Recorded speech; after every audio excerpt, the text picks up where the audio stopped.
Hey everyone, welcome back to On Purpose, the number one health podcast in the world. Thanks to each and every single one of you that come back every week to listen, learn, and grow. Now, today's guest is someone that I've been following on social media for nearly the past couple of years now, and I have loved her content, the way she presents ideas that are hard to understand in simple ways through incredible props and demonstrations. I'm blown away by her ability to communicate difficult ideas with ease, simplicity, and practicality. I'm talking about the one and only Dr. Julie Smith, who's a clinical psychologist with over a decade of professional experience, having previously worked in the NHS with veterans and the MOD in addiction and crisis centers, and now in private practice. She's also an online educator and social media star, sharing bite-sized mental health and motivational videos online with a combined following of more than 3.5 million. In November 2019, Julie launched her TikTok account to make her services and education about mental health more accessible. During the COVID-19 pandemic, Dr. Julie's audience on TikTok grew astronomically as young people related to the videos she was making about mental health and her advice to use. Now, I am so excited because in front of me I have her first amazing book that's out called Why Has Nobody Told Me This Before? Everyday Tools for Life's Ups and Downs. I want you to go out and grab a copy. It's already a number one Sunday Times bestseller, a best-selling book. Please go out and grab a copy of this. Dr. Julie Smith, welcome to the show. Thank you for being here. Oh, thank you for having me. It's an absolute pleasure. I've been really looking forward to it. I know, we've been trying to make this happen for some time. Let's dive straight in. I want to understand what you saw as the greatest challenge of people that you were working with. When you looked at the root challenges of patients you worked with, clients you worked with, people you saw, people you spoke to, what are some of the biggest challenges that you think people are dealing with right now? When you look at the root, not the symptoms, not the leaves, but the root of the problem, the root of the tree. You know, that root of the problem can be different for everybody, but certainly what motivated me to begin all of this kind of stuff and step out of the therapy room a little bit was this sort of common theme of people coming along to therapy and expecting me to do something to them. So therapy was some sort of treatment that would be done to them because they felt at the mercy of how they felt. And a lot of people didn't have the education about how their own mind works and how their own body works to feel empowered by the idea that you can influence how you feel, that you don't have to be completely at the mercy of it. There are things you can do to help yourself. And often once people had that information, that was a real game changer because suddenly, hang on a minute, there are some tools I can learn that could help. And it doesn't have to be rocket science. It doesn't have to all be out of my hands. It's not something the doctor's going to do to me. It's not this kind of spooky, sort of magical thing that I can't do myself. So I think that really sort of fired me up, that there was a lot of information and education that is often provided within certain therapies anyway, that just is life-changing for people because it enables them to take their health into their own hands a bit more and not feel that they're at the mercy of it. Yeah, absolutely. I love that. I mean, that was such a great piece of insight because I think we all secretly hope that there's going to be someone out there who comes and solves all our problems, right? Whether it's a therapist or whether it's a partner or whether it's a friend or whether it's a mentor or a coach or whoever it may be.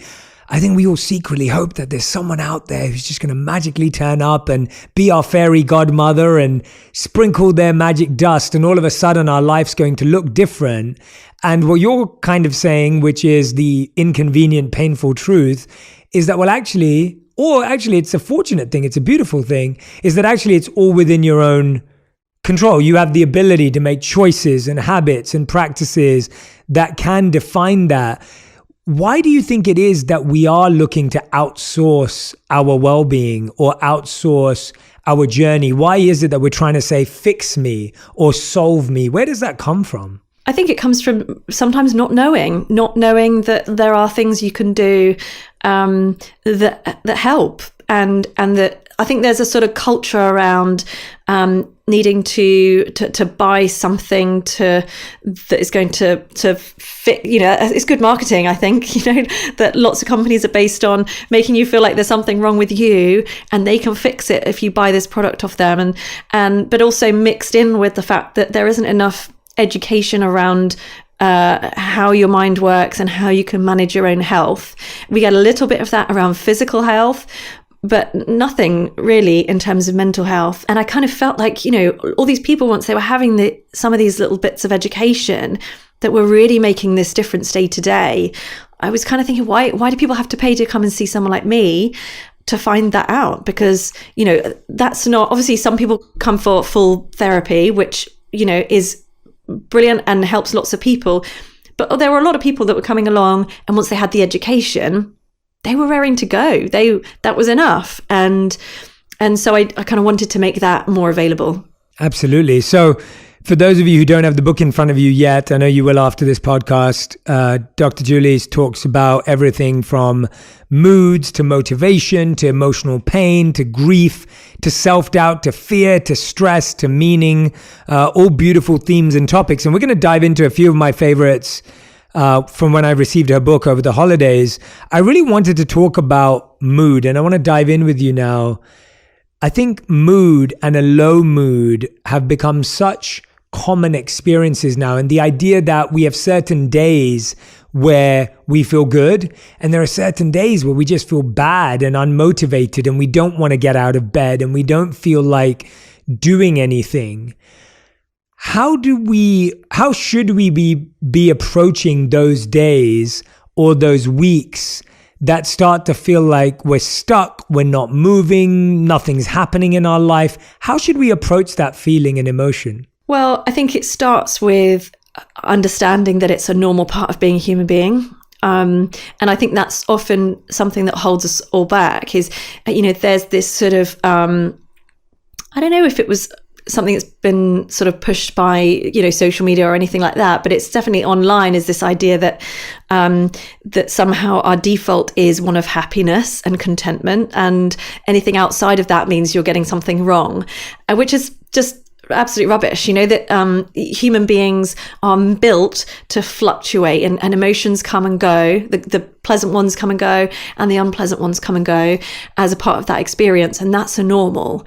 And if you wake up and your mood isn't as you want it to be, that can be caused by so many different things. You might have not slept well, you might be dehydrated, you might be dealing with something normal like grief, or there could be anything. But if you wake up in that mood and then respond to that mood by telling yourself that you're failing at life because you're not as happy as everybody else, or look at that woman down the road who's always energetic and always enthusiastic, and she must never get a terrible mood like this, and what am I getting wrong? And we get into that narrative that pulls us further down that spiral, rather than allowing us to kind of acknowledge this feeling is here, allow it to be present, and allow yourself to also then question what could be causing this. So what are my needs? Are there any needs that are unmet, and can I meet those that could help? And sometimes it is just a matter of doing what you can to meet those needs, if you can identify any, and then allowing that to calm naturally. Yeah, no, I like the idea of meeting your needs, because I think what's really interesting about what you just said is that so many of us are almost judging ourselves or critiquing ourselves for running out of energy. And it's almost like looking at your phone on 3% and hating your phone for being on 3% battery life. And it's like, well, no, a phone is either going to be 100 or 90 or 80 or 70, and it's going to get to 3, or it's going to get to 1 if you don't recharge it. And it's the same thing with us. Like you're saying, that as humans, our emotions fluctuate, our moods fluctuate. We're either at 100% or we're at 3%, but we can't start hating ourselves at 3%. We can't start judging. We have to go, okay, I need to stop and recharge. I need to stop and take a moment. And that's where your question of, okay, what are my unmet needs? It's almost like, okay, well, what do I need to do to charge me? That feels like the right way to think about that. I think one of the biggest challenges, Dr. Julie, you've probably seen is that people trying to avoid low moods. We're trying to avoid feeling bad. We're trying to avoid feelings. What happens when you try to avoid an emotion or when you try to avoid feeling? What actually happens to us? Yeah, well, it can get quite extreme. If we have these kind of blocking behaviors. So if a feeling is aversive in some way, whatever it might be, if we as soon as we start to feel it or even see signs of it that it might be approaching, we put in those blocking behaviors. And so, I don't know, you might find yourself with your head in the fridge looking for something to eat, or you might find yourself, on Netflix, just watching program after program, or drinking, or whatever that blocking behavior is for that person, or maybe staying really busy at work, and trying to convince yourself, that you've got all this energy or whatever. But when you do that, when you block emotion out, what you can end up doing is blocking them all out. So I'll often have people who get to therapy after years of doing that, and they feel numb. And they not only have they managed to block out all these negative emotions, so life is less painful in that way, it's almost become more painful because they've also blocked out their ability to feel joy or pleasure or love. And they start to question, gosh, do I love my partner? I'm not interested in all the things that I used to find pleasurable. And there's this kind of numbness. And people imagine that, there's this sort of, emotions have this bad rap, don't they? Where they're apparently this kind of irrational mess that you need to stay away from in order to be a highly functioning individual, rather than it being a part of how we work. And so, by pushing all of those away and trying to stay away from them with the idea that we'll somehow be kind of logical beings, actually being devoid of emotion strips away your life in terms of your sense of meaning or your enjoyment from life. And so that idea that, if you block one emotion well enough, you'll also block a lot of others, and then you can really start to struggle. So a lot of what we do in therapy is, changing our relationship with emotion, is looking at how can we allow emotional experience to come and go, and not only accept it, but also welcome it. How could you allow fear or low mood or sadness to be there and let it be welcome in the present moment? That's just a bizarre kind of state of affairs, right? How, we've never been taught to do that. You're taught to kind of brush it off and pretend it's not happening and make it go away. And so it's a kind of new experience, and honestly, you'll know a lot about this yourself with, using sort of mindfulness to be able to practice sitting there and allowing experiences to come and go. Yeah, no, I think the biggest thing I took away from what you shared just there is this idea of blocking behaviors that seem like very normal behaviors, and they seem very easy and accessible, and they feel like they make sense. They look normal because a lot of people do them. And then when you really break it down and you go, oh yeah, wow, that's a blocking behavior. I'm actually trying to just numb myself from feeling things. And I love what you said, where you were like, well, actually, if you numb yourself from feeling something, you potentially could numb yourself from feeling anything, like everything, a lot of other positive emotions as well. And so by weakening your ability to feel pain, you actually weaken your ability to feel joy. And that idea is really fascinating, because that as a block is a block that we all know we don't want in our life. That's, I've loved that you've given me that reflection today, because I didn't necessarily connect the two in that way. When you talk a lot about motivation in the second chapter, and I'm glad that you touched on motivation, because I know, and I'm sure you get this too, I get so many DMs on a daily basis or messages saying like, I'm not motivated. What do I do? How do I find motivation? I don't feel any motivation today. And one of the sections in your book that I loved is called, How do you make yourself do something when you don't feel like it? And it's really funny, because someone asked me recently, they said, Jay, what do you think is the greatest skill you can have as a human? And I really thought about that. I was like, what is the greatest skill that you could have as a human? And the idea that came to my head was the greatest skill you can have as a human is being able to do something that's good for you, even when you don't feel like it, because that is the crux of life. Like the amount of days that I wake up and actually want to go to the gym are very, very few. But do I feel amazing after going to the gym? Yes. Meditation's been a part of my life for a long time, so it's changed. I have a healthy relationship with meditation, but there are still days when I don't want to meditate, or I'm too tired or exhausted, or I'm too bored to go to sleep early. And so I'd rather think that maybe if I stay up a bit late, I'll be more entertained. And so I find that things that are good for me feel hard in the beginning, but feel great afterwards. And things that are bad for me feel easy in the beginning, but they're really bad for me afterwards. Talk to us a bit about how do we get good at doing things when we don't feel like it? Because I am completely with you. I think that's like an undefeatable skill that we all need. Yeah, absolutely. And I agree with what you were saying there. You know, it's that sort of motivation feeling, that sort of elevated energy, inspired feeling that you get is the feeling you get as you walk out the gym, not as you walk in generally. And it's after action and effort. You then think, you know, I never sort of feel like going to the gym either. But when I come back from the gym, I think, I should do this every day. This is great. and I think it starts with recognizing that pattern, doesn't it?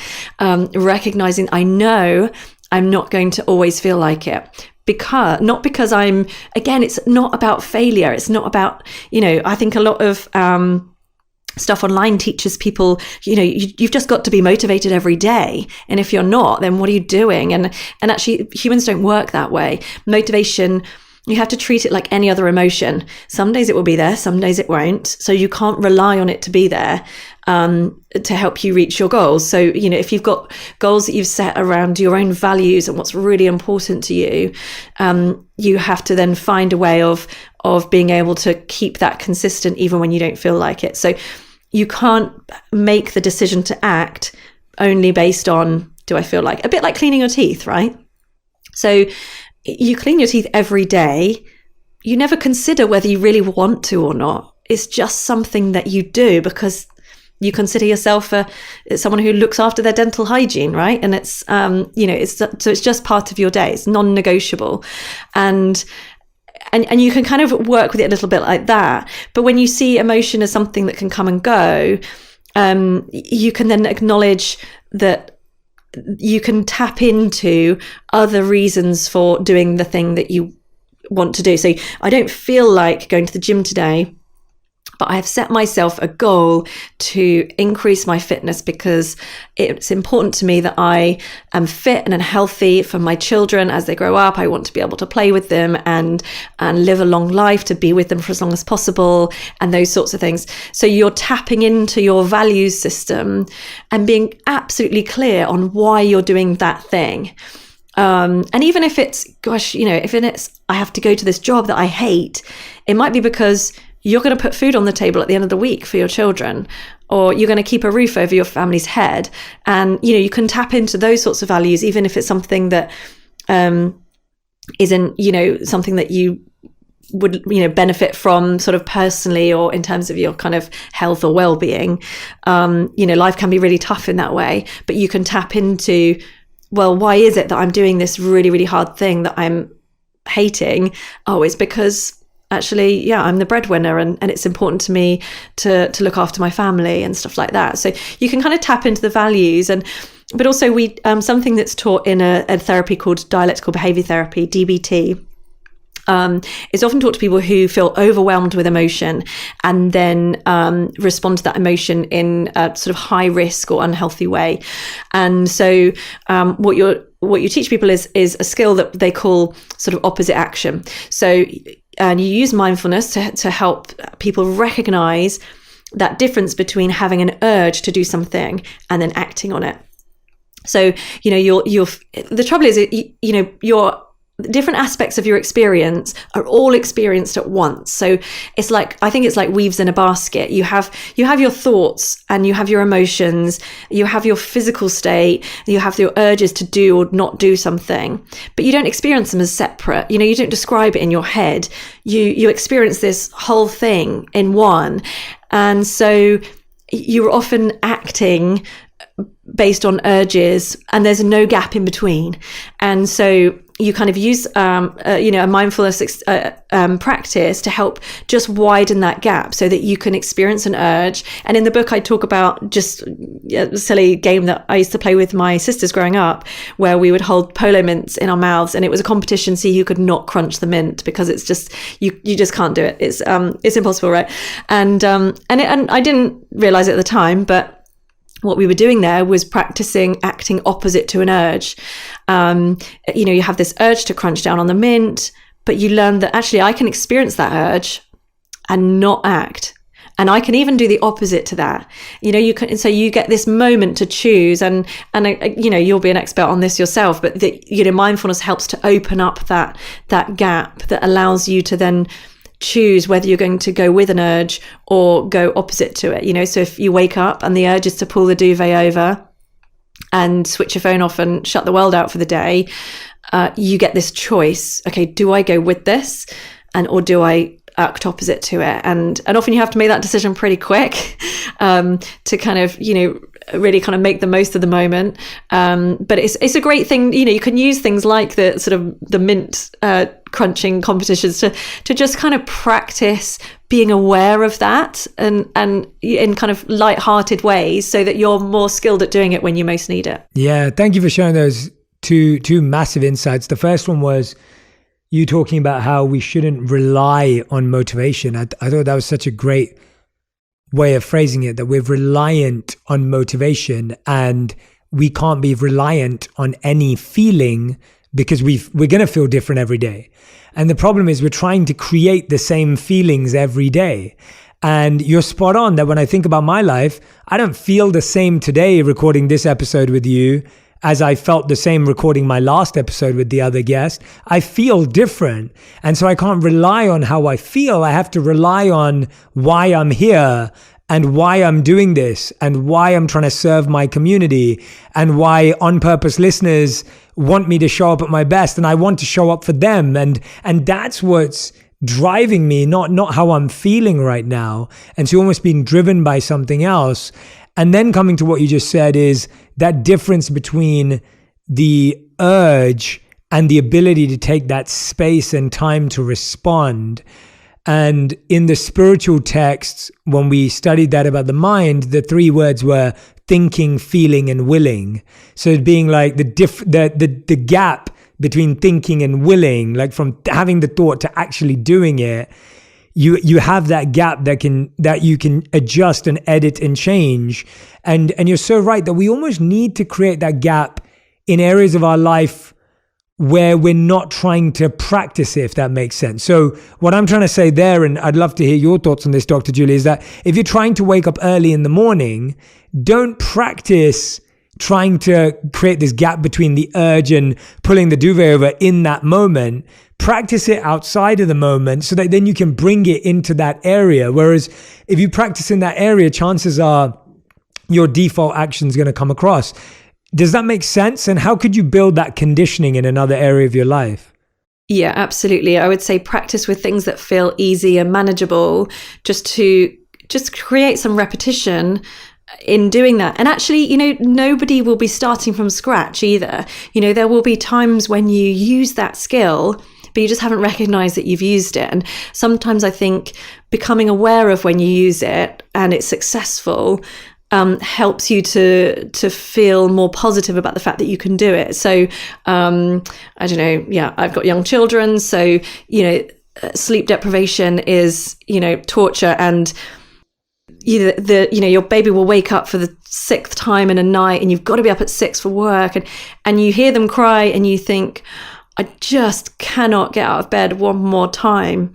And so your body is telling you, no, I can't do this, in a very powerful way, but you do it. And you do it because you have a set of values about the kind of parent you want to be. And so, in those instances, for example, you will be doing things, or it doesn't even have to be at night. It could be anything. You might not feel like making another sandwich or, buying another load of ice creams or whatever it is for your family. But you do things because you maybe have a set of values around that, or something's important to you about that. And so it's really useful, I think, to kind of sit and think about the times when you already do that to success, so that you can really tap into that and recognize that therefore it is possible to translate it. And like you say, practice in a way that is enjoyable and manageable. And, even with the polo thing, or, kind of mindful eating and stuff like that, where you kind of pause and experience food before you allow yourself to then move forward and eat it, for example, or just kind of lighthearted things that feel easy. Because like you say, the first time you do it, it probably won't go well, and then you think, oh, this doesn't work, move on, and then you're stuck in the same cycle. Yeah, I love that. Have you actually done have you done a video on the mince experiment? I think it's such a great one. No, I haven't. Yeah, it'd be good to see you do it with your sisters again. That'd be amazing. I love that one. I think it's or maybe you can come and collaborate when you come to the UK. We'll do one That's together. That's what we'll do. We can do the test together. I love that. One of the other things, Dr. Julie, actually, this just came to mind while you were talking, that you spoke about, was that we just feel this rush of everything at the same time. Can you help my community today and audience today to understand the difference between thoughts, feelings, and emotions? Because we feel them all, or we experience them all is a better word. We experience them all at the same time. And like you said, we don't label them effectively. We don't even know the difference. And we use the words interchangeably today. And that's probably not healthy either, because then when we I think language is just so important.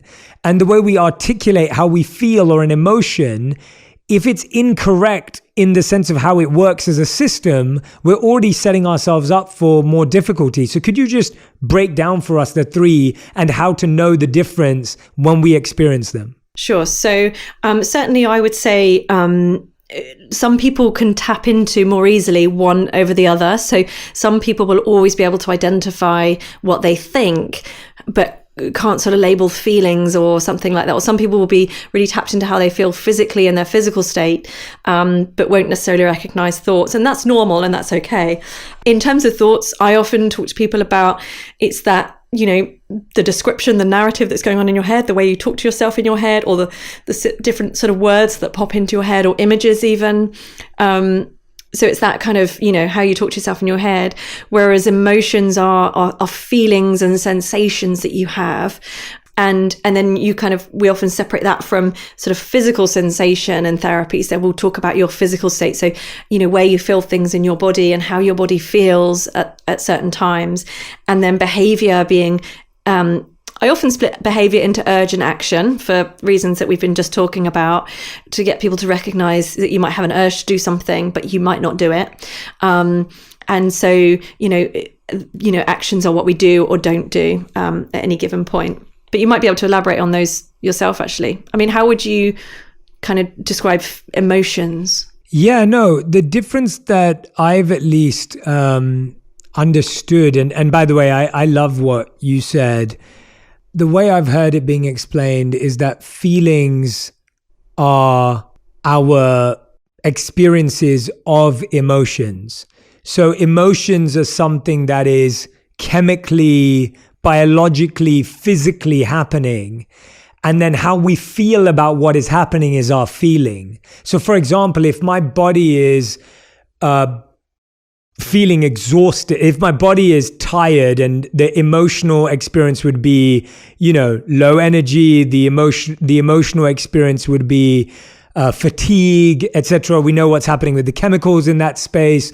Then my feeling is, oh my God, I'm so exhausted, I'm shattered, I'm destroyed. And that's a feeling, that's a story that I'm adding to that. And now, as you said, the thought is the narrative, which I love that way of describing thoughts. My narrative is now, oh, I should have taken better care of myself. I should have slept earlier. I should have done this. I could have done that. I'm such an idiot because right. That's that thought narrative. So that's how it actually connects from how I've understood it. And it's made sense to me, because I think a lot of stuff is happening biologically and chemically that we're then adding an emotional feeling and layer to, that isn't helping, because we get stuck in our head with something that's actually quite physical, if that makes sense.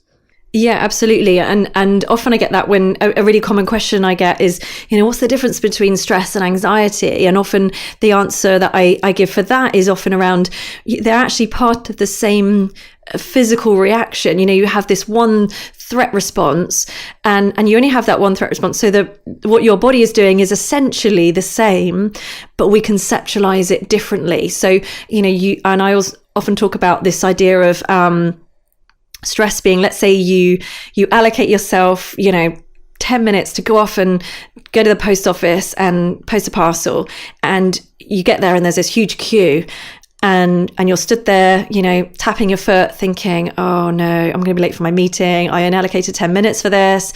And that kind of pounding heart and, the sweaty palms and that increase in the level of your alertness is your stress response that's enabling you to sort of increase your alertness so you can reprioritize if you need to, so that your brain can start problem solving and working out, do we ditch this and get to the meeting? Is that more important? Or do we do this? Or how can we, skip the queue or something?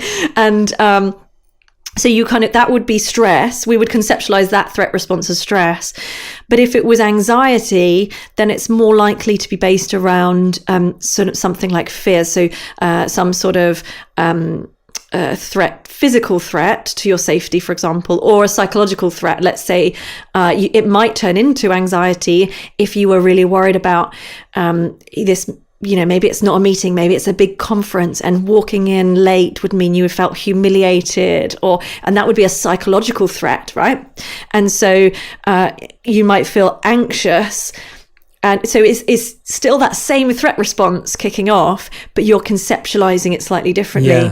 Yeah. And when I was researching for the book, actually, I found some great research around sort of emotion vocabulary and granularity. So the ability to feel something and give it a label. And it really doesn't matter what that label is. It doesn't matter if it matches everybody else. It helps if it matches everybody else's, but it doesn't have to. The more labels you have for different feelings that you have, the better your outcomes in terms of how you're then able to deal with it, because you're just giving your brain a little label that says, okay, I recognize this. I know what to expect from this. Exactly. I love that. And I'm so glad that you brought that up, because I think that diagnosing something is what makes it easier to deal with. If you don't give something a label, you're now dealing with uncertainty again. And I think with a lot of anxiety and stress, we have repetitive thoughts and repetitive feelings. It's not necessarily a new thing. A lot of the time, it's the same thing being triggered by a particular event, a particular person, a particular place. And therefore, being able to label it, as you said, allows you to feel a bit of comfort with it. Like, I know that anytime I go on stage, I will always feel a sense of nervousness. Like, I will always feel nerves, no matter how many times I've spoken on stages to tens of thousands of people, whatever it is, I always do. And as I got more used to that, I just started to realize that's what happens when I care. And I was like, that's what happens when I care. That's what happens when I really am genuinely present with that feeling of this is important, this is meaningful. And when I sit into that and I breathe that way, and I have my breathing practice that I do, my mindfulness practice, it happens every time, but I already know it's going to happen. And so now I'm not surprised, and it's not something new. Whereas, like you said, if you don't label that, I label it as care. If you don't label that with a word, now it's like, oh no, this is happening all over again. And I don't know what to do with it. And I don't know why it's happening. So I think that's a really great insight. One of the things you go into this book, which I thought was really beautiful and really important, is grief and loss. And of course, so many people have lost so many people in the last couple of years. I lost two really deep people in my life, and not to COVID-19, but I couldn't see them because I couldn't travel back. So I lost one of my spiritual mentors, who I've spoken about on the podcast before, to stage 4 brain cancer, and he passed away after many years of suffering with that. And then I lost one of my closest friends who I lived as a monk with. He was still a monk, and he passed away to cancer as well. And I couldn't go back and see him because I couldn't travel back to the UK where they were in hospital. And so grief is something that I think is one of the hardest things to talk about. I even often get messages from people saying, well, what do you say to your friend when they've just lost someone? what do you say? Like, what do you text? Like, okay, you can text your condolences and your love, but like, what do you say? What, as a therapist, what is the healthiest thing to do when your friend has lost someone? How should you talk to them? What is something that is useful, comforting, and helpful at that time? I think a lot of people struggle with that. Yeah. And I've done some videos on this actually, because it's a really common question. And I feel like, for everybody who's struggling with grief or something else, there are this circle of people around them who really care and are then struggling with the idea of getting it wrong and saying the wrong thing. And I think a lot of people worry so much about saying the wrong thing that they don't say anything at all. And certainly I've done that before myself. And, I think we have to maybe get away from the idea of having specific things that we must say or must not say, and instead being okay with expressing how we feel. So, if something feels like a shock, say that, label it. And if you're worried about what to say or what not to say that too. I feel so sad for you. This is awful. I really want to be there for you, but I have no idea how or what to say. And then, if you go with how you feel, in terms, you probably want to know how they're doing. And so ask those questions and maybe make those, if you want that person to feel able to open up, maybe ask open questions, that aren't going to, open questions are questions that invite an answer that's longer than a yes or no answer. So, if you ask it, are you okay? Someone will go, yeah, fine.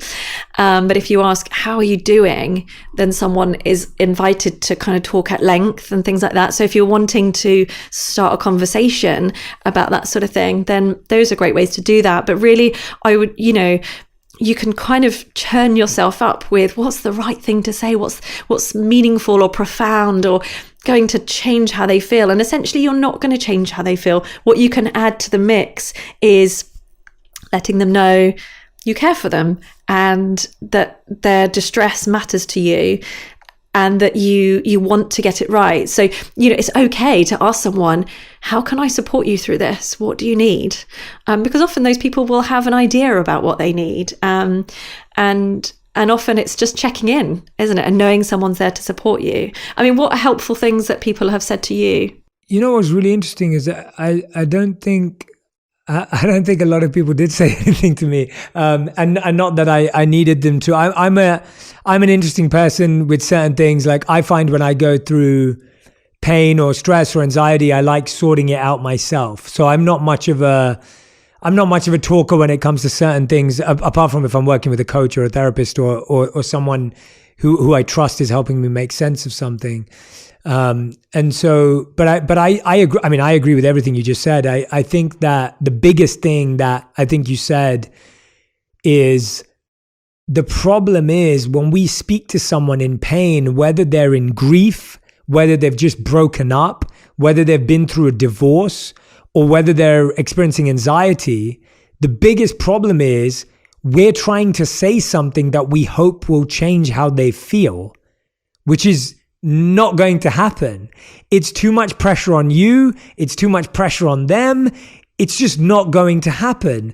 And I remember when I first started coaching, and I'm sure you feel the same way as a therapist, and I don't want to speak for you, but I know that I used to carry that pressure around, that I had to say something profound in every meeting, and that every connection you have with someone, you have to drop these pearls of wisdom that are going to solve their life and be like this opening magical doorway. And you just realize that now you're not even listening to them because you're working so hard to come up with this false piece of insight that's going to help someone.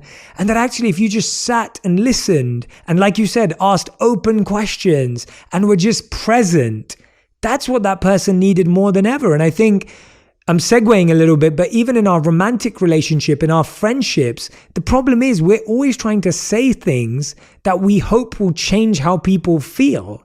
And the truth is we don't have that power. And trying to have that power creates so much pressure and burden on you that you feel so weighed down by it that, like you said, you don't say anything, or you try and say something and then you're upset that it didn't change how they feel. So that to me has been the biggest takeaway from what you just said. And hopefully I've just illuminated some of my thoughts on that. Yeah, I think, and it's interesting actually how things work in therapy. You know, someone might go to therapy for the first time and imagine that they're going to take this feeling in and the therapist will say something that will make it go away. And actually what you do as a therapist is sit with them in it. And, you know, you kind of, if someone's, let's say someone's, you know, in a hole, I think Brene Brown did this example really well when she did a sort of example of the difference between sympathy and empathy. And, you know, instead of kind of standing, looking down in the hole and saying, wow, that looks terrible. In therapy, particularly, what we do is get down in the hole with them and say, yes, this is really tough. How are we going to work on this together? And, you know, what's next? And so, you know, that there's this real, I think when someone is grieving, it's okay to just be with them through your pain, like through their pain. So there is no way that you can remove that pain. There's no way that you can bring the person back or make it disappear or fix it. But you underestimate the power of simply walking alongside someone through it and allowing them to just feel heard and cared for. Nobody really wants to be told what to do. They want to feel heard. They want to feel that they matter and that how they feel matters. And that in itself has such a profound impact over time. But, you know, building that kind of trusting relationship with someone is huge. So yeah, take away those expectations to be some kind of, you know, healer or, you know, fixer-upper, and just work on being a really good friend to someone. I want to segue a little bit, Dr. Julie, with what we were talking about, the idea of relationships and romantic relationships and love and breakups, because a lot of the emotions we feel, a lot of the feelings we experience are based on our relationships around love. And so whether it's the feeling of losing love, never getting love, never finding love, not being lovable, not being enough, not knowing how to love, like there is a lot of anxiety and stress around that, as you're well aware. And as you know, in our work, we come across a lot. When you look at that, when you look at the feeling of, I am trying to find someone to solve the void I have within myself, or the idea that if I find someone, then I'll be complete. If I find someone, then I'll be whole. How do you work with some, and I know that it's case by case, and of course I'm giving a broad question, but with that, how do you work with someone who you notice that is a trait that they have? Like, how do you work with that kind of an individual who has that kind of a trait? Well, I guess you work with someone based on the idea that if they haven't met that person yet, that you can't guarantee they're going to come along. So you have to start taking responsibility for your happipiness. And while actually, you know, getting in relationships can be really helpful for people's well-being, and, you know, the changes and the development that you go through by being in a relationship can be wonderful and really healing in many ways. But you don't ever want to put the responsibility for your own healing or your own happiness in that other person's hands. So I would say, you know, in working with someone who was maybe kind of dealing with that idea that they were sort of waiting for someone to come along in order for them to then be happy, it would really be about looking at growing your life as it is now and making that more meaningful for you, more purposeful, based on your own values, and really looking at that relationship with the self. So looking at how, you know, if someone sort of feels unloved, for example, how are they treating themselves? You know, what are they not being caring and loving to themselves or treating themselves well? And so a lot of therapy would be looking, you know, reflecting on that relationship. But there's a lovely therapy called cognitive analytic therapy, it's CAT for short. And that looks at how the relationship, the early relationships you have in life, so with parents and siblings, can then be reflected in our relationships that we have as adults. So you might have been in no family situation is perfect. So there will have been situations that weren't ideal at some point. And as a child, you would have worked out how to get through those and how to survive them psychologically with certain safety behaviors, for example. Let's say a parent was sort of inconsistent with love. You might have learnt to be a real people pleaser to make sure that you made sure they felt okay so that you could feel acceptable. And then you get into relationships as an adult, and that habit of being that people pleaser continues perhaps, but then causes you to do that to your own detriment. So maybe you're working so hard on being astute to everybody else's feelings and making sure that everybody else is happy that actually it's making you ill because you're not looking after yourself, for example. So, and those therapies can be really helpful in looking at, where did this cycle come from? And if it's something around looking for somebody out there so that you can finally be happy, then you can really break that down to where's that coming from, and how can I fix that cycle in a different way so that I'm not dependent on this person coming along and fixing it. Yeah, that's so great. So often we're fixing the wrong end of the cycle, right? We're just trying to solve the current feeling, the emotion, the situational problem right now. And you're like, well, actually, let's look at where the cycle started and how that mindset got formed and how that behavior got formed and how that desire for validation got formed. And actually, if we solve that, then we can see this completely differently. And that, I mean, to me, that's really where it all has to go. I've seen so many bad habits in myself that I picked up years ago in my childhood, and beliefs and bad habits, and that now you're like living them through as an adult. And you look at yourself and you go, oh, wow, like I just thought this was normal, but it's not, and it's not healthy. And so how can I work on that now? And actually tracing it back gives you a sense of separation from it as well, because you go, oh, this isn't me. This isn't mine. This isn't who I am. This is something I picked up along the way. And that distance is really helpful to say, this isn't me. This is not all about me. Doesn't mean you're blaming it on someone else, but you are saying that, let me distance from this so I can actually deal with it and work through it. When you wrote this book and you titled it beautifully, Why Has Nobody Told Me This Before? Where do you think mental health and well-being are going over the next few years? When I think about things like Web3, the metaverse, when I think about, obviously, social media is continuing to grow. When I look at even people like yourself, who've, obviously been able to communicate these ideas so phenomenally well through TikTok, we both know that social media can be an amazing tool to reach out to people, to connect with people, to serve people, to help with people. But when you see people navigating their mental health and well-being moving forward, what do you think are sustainable daily practices that we need to implement in order to live in a world that is technologically accelerated and advanced and isn't turning around? It's going to sound really boring, but a bit of self-awareness, which can come through things like journaling, something quite simple like journaling experience that allows you to stop and reflect on experience.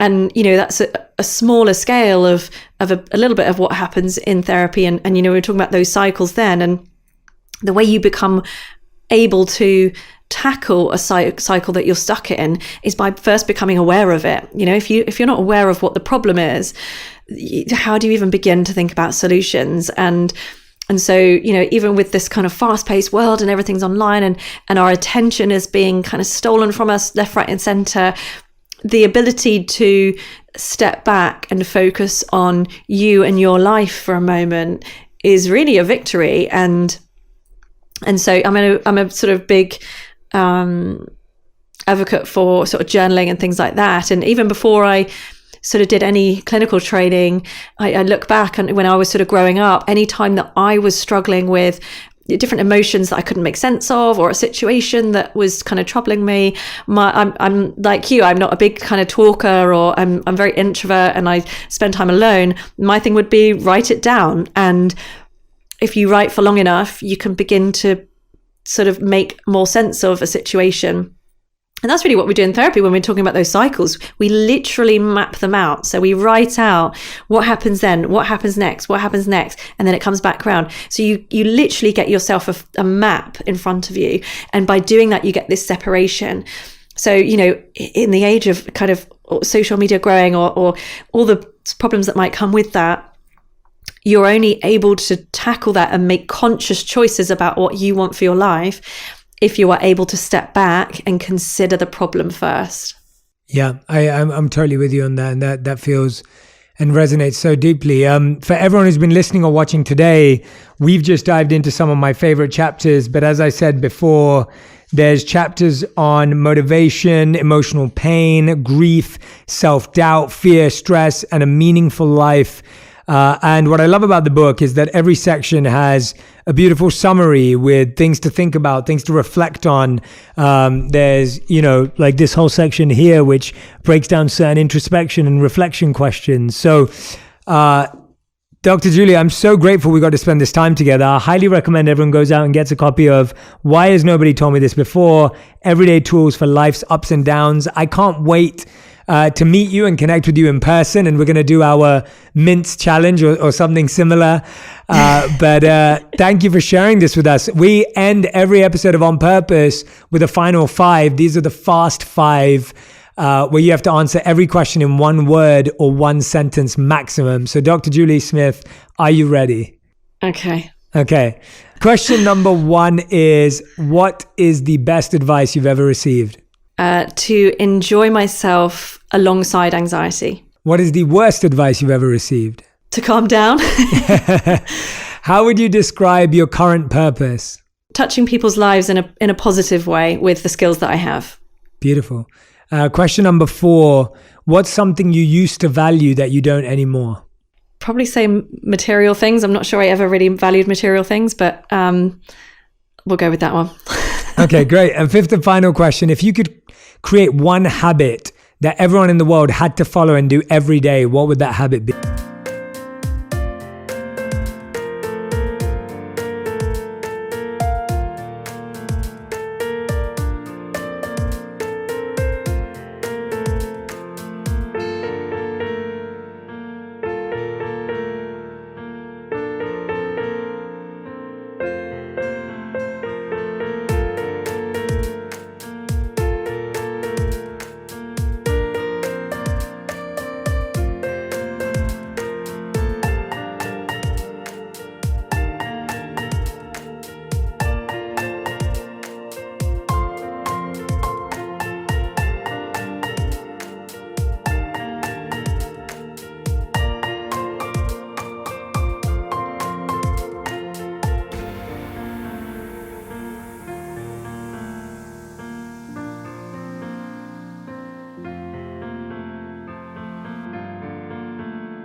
Journaling.